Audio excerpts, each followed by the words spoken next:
கண்ணு அப்படிங்கிறது நமது ஆர்கன்ஸ்லயே ரொம்ப முக்கியமான ஆர்கன் அப்படின்னு சாஸ்திரம் சொல்றது. சர்வேந்திரியானாம் நயனம் பிரதானம் அப்படின்னு. நயனம் அப்படின்னா கண்ணுக்கு பேர். எல்லா இந்திரியங்களுக்குள்ள நயனம்ங்கிறது ரொம்ப முக்கியமான இந்திரியம் அப்படின்னு சாஸ்திரம் சொல்றது.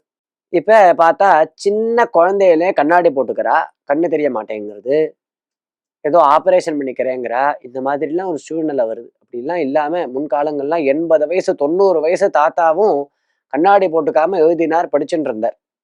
அதுக்கு என்ன காரணம்னார், அதுக்கு சின்ன ஒரு உபாயங்களை சாஸ்திரம் சொல்றது. ஒரு அனுஷ்டானத்தை அதை ஆச்சரணம் பண்ணிட்டு வந்தோம்னாலே நம்மளுக்கு கண்ணு சம்பந்தமான வியாதி எல்லாம் வராது. டெய்லி நாம் சாப்பிட்றோம், நாம் உணவு அருந்திய பிற்பாடு கையில ஜலத்தை எடுத்துண்டு ஷர்யாதிஞ்ச சுகன்யாஞ்ச ச்யவனம் சக்கரமஸ்வினௌ போஜனாந்தே ஸ்மரேத்யஸ்து சக்ஷுஸ்தஸ்ய நஹீயதே அப்படின்னு இந்த ஸ்லோகத்தை சொல்லி 2 கண்ணுலையும் அப்படி தடவின்றணும் அந்த ஜலத்தை.